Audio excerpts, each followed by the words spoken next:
Différents faits divers nous interpellent et nous incitent à la réflexion. Ils annoncent un événement imminent et d'une grande importance.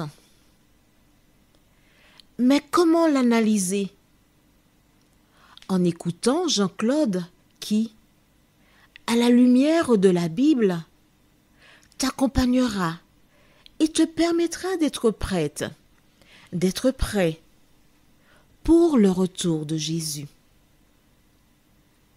Note que les éditions spéciales sont disponibles sur YouTube. Quelle est la réponse 2? Le 2, c'est le chiffre. Je te salue fraternellement en Jésus-Christ, le Sauveur du monde. C'est Jean-Claude qui partage avec toi cette nouvelle série qui s'intitule « Découvrir la vérité ». Marco et Jean-Claude, nous sommes encore heureux de te retrouver. Oh oui, grande est notre joie, car nous avons abordé des éléments qui nous indiquent comment Dieu opère afin de délivrer ses enfants. Aujourd'hui, nous parlerons d'un thème fort important et je t'invite à vraiment prendre le temps pour écouter au moins 2 fois, voire 3 fois cette causerie si tu as la possibilité. Le thème est le sang sur le linteau. Juste avant, prions. Notre Seigneur et notre Dieu, nous voici en ta présence pour te louer et te bénir.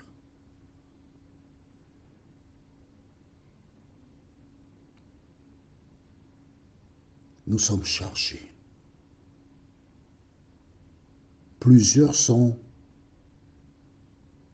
à bout. D'autres ont perdu la foi, dépressifs, sont tentés de répondre à l'invitation de l'ennemi qui incite à mettre un terme à leur vie. Mais nous te demandons, Dieu, de nous tenir dans ta main puissante et forte. Seigneur, tandis que nous nous apprêtons à ouvrir le livre, Saint-Esprit, merci de nous éclairer, de nous conduire dans toute la vérité. Beaucoup parmi nous ont reçu des informations, une éducation, un enseignement contraire à la parole. Mais aujourd'hui, Seigneur, aujourd'hui encore, tu nous parleras. Permets qu'ils prennent des notes et qu'ils reviennent sur ce qu'ils ont lu et scellent de manière définitive dans leur cerveau la vérité, Seigneur. Nous t'en prions au nom de Jésus pour ta gloire éternelle.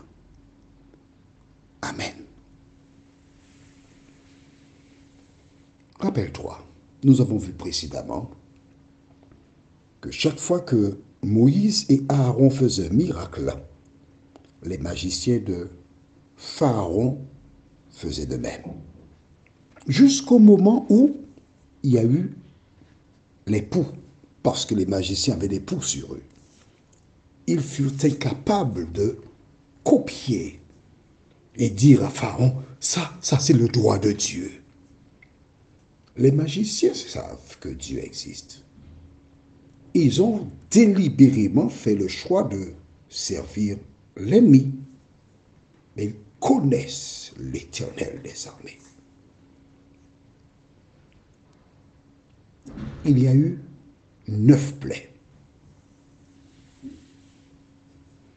Chaque fois, Pharaon dit, d'accord, je vais vous laisser partir. Les hommes seulement. Ensuite, les hommes et les femmes, les enfants et les vieillards resteront. Ils changent, ils s'amusent, ils rigolent.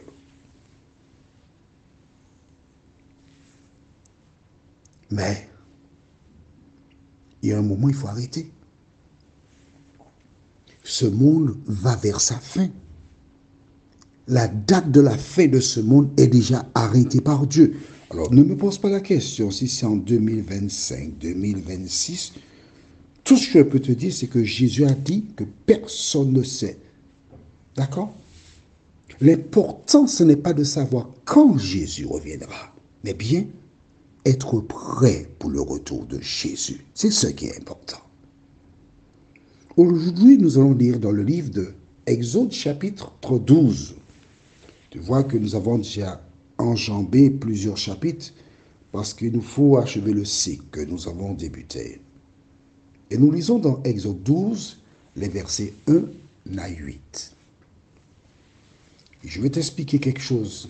Au contraire, ton bic là, ton bic ou ta pointe, ton stylo, il faut qu'il fonctionne parce que là, tu devras écrire. Lisons. Je vais m'arrêter entre les versets pour que tu aies le temps de noter. Exode 12, à partir du verset 1er.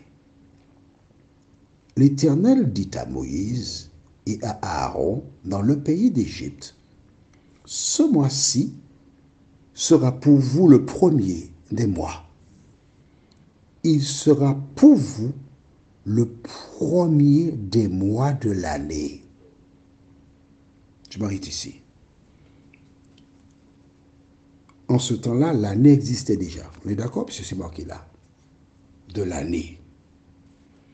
En ce temps-là, il y avait des mois qui marquaient le début de l'année. Mais quand Dieu s'est adressé à Moïse à cet instant précis, il a dit maintenant, attention. À partir de maintenant, c'est un nouveau mois qui débute. Et c'est pourquoi les Hébreux ont un calendrier différent des autres nations. Parce que Dieu s'est différencié par rapport aux autres. Parce que ce mois-là qui commençait, c'était le début de la délivrance des enfants d'Israël. Voilà pourquoi le mois a été changé. Et pourquoi il est changé? La suite nous le dira. Tu veux bien? Continuons. Verset 3. Parlez à toute l'assemblée d'Israël et dites, le 10e jour de ce mois. Alors, un exemple, je donne un exemple. Ça pourrait être le 10 mars. Un exemple. Au lieu de janvier, le 10 mars, ça devient donc le premier mois. Qu'est-ce qu'on doit faire? On prendra un agneau pour chaque famille, un agneau pour chaque maison. Si la maison est trop peu nombreuse pour un agneau, on le prendra avec son plus proche voisin selon le nombre des personnes.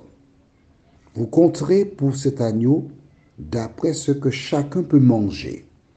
Ce sera un agneau sans défaut mâle, âgé d'1 an. Je m'arrête ici. En clair, on doit prendre un agneau. Donc vous savez ce que... Tu sais, pardon, j'enlève le vous. Tu sais ce qu'est un agneau. On peut l'appeler aussi, entre guillemets, mouton. Âgé d'1 an, mâle, sans défaut. Parce qu'on va l'offrir à Dieu. On ne peut pas offrir à Dieu un animal boiteux, aveugle, etc. On donne à Dieu toujours ce qu'il y a de meilleur. J'ouvre une parenthèse, je la referme tout de suite. Je vois que des gens s'habillent très bien pour un mariage, mais la plus belle tenue vestimentaire que tu devrais porter, c'est lorsque tu vas dans ce lieu pour adorer l'Éternel. D'accord? Alors, si dans une maison, il n'y avait que 3 personnes, ça ne fait pas suffisamment pour manger l'agneau, parce qu'il n'était pas question de laisser des restes. Il fallait tout manger. Donc, si le voisin à côté, ils étaient 4, 4 et 3, ça fait 7. Est-ce que 7 personnes peuvent manger un agneau? Bon, si je suis là parmi les 7 personnes, on peut le faire sans problème. Sans baisser les yeux, on va manger l'animal. Mais comment devait-on procéder? Continuons. Vous pourrez prendre un agneau ou un chevreau. Vous le garderez jusqu'au 14e jour de ce mois. 10 à 14e jour de ce mois. Et toute l'assemblée d'Israël l'immolera entre les 2 soirs. Donc la journée. Entre 2 soirs, c'est journée. D'accord? Tout le monde, en même temps, on devra immoler l'animal. Verset 7. On prendra de son sang et on en mettra sur les 2 poteaux et sur le linteau de la porte des maisons où on le mangera. Alors, on devait juste crever l'animal pour récupérer son sang. Une fois qu'on a récupéré le sang, les battants de la porte, tu as vu ta porte, quand tu ouvres la porte d'entrée, le côté gauche, le côté droit et la partie qui relie les 2 poteaux en haut s'appelle le linteau. On devait prendre le sang et mettre sur les 2 côtés et sur le haut de la porte d'entrée. Toutes les maisons devaient avoir le sang. C'est bon pour toi? Et verset 8, cette même nuit, on en mangera la chair rôtie au feu, on la mangera avec des pains sans levain et des herbes amères. 4 choses fondamentales. Le sang sur les 2 côtés de la porte et sur le sommet. D'accord? On devait rôtir. Alors, l'animal, on n'enlevait pas les intestins, tout ça. Non, c'était fermé totalement. Et on devait rôtir le tout. Et le consommer avec du pain sans levain et des herbes amères. C'était la nourriture. Et ceci, ça a un nom. Ce nom, on en parlera prochainement. Et Dieu dit qu'il passera au milieu de la nuit au sein du peuple. Que représente le sang? Ce sang-là représente celui de Jésus de Nazareth. Voici pourquoi Dieu n'a pas accepté l'offrande de Caïn qui a offert des fruits et légumes. Il a accepté celui d'Abel, parce qu'Abel, en offrant l'agneau, disait déjà en son temps que Jésus est l'agneau de Dieu qui ôte les péchés du monde. Dans Jean 1, verset 29, tu trouves cette déclaration. L'agneau, les pains sans levain, le levain représente le péché, donc il ne fallait pas consommer du pain avec du levain.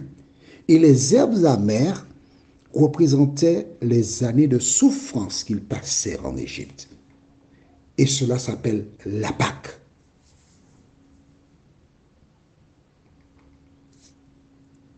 La Pâque était pour une période déterminée, jusqu'à la venue de Jésus. Cela fait partie de ce qu'on appelle la loi cérémonielle. Le pardon des péchés était obtenu lorsqu'on confessait ces derniers sur la tête de l'animal, qui représentait Jésus qui devait venir. Et c'est cette loi-là qui a été clouée à la croix quand Jésus mourut. Prions. Notre Seigneur et notre Dieu, merci. Merci pour le sacrifice suprême celui de Jésus, l'agneau de Dieu qui ôte les péchés du monde. Merci de continuer, Seigneur, la réconciliation entre toi et nous. Merci de nous aider à nous rappeler de ce verset de Proverbe 28, verset 13. Celui qui cache ses transgressions ne prospère point, mais celui qui les avoue et les délaisse obtient miséricorde. De nous aider, Seigneur, non seulement à abandonner le péché, mais à vivre pour toi, nous t'en prions, au nom de Jésus et pour ta gloire éternelle. Amen. Que l'Éternel continue de te bénir.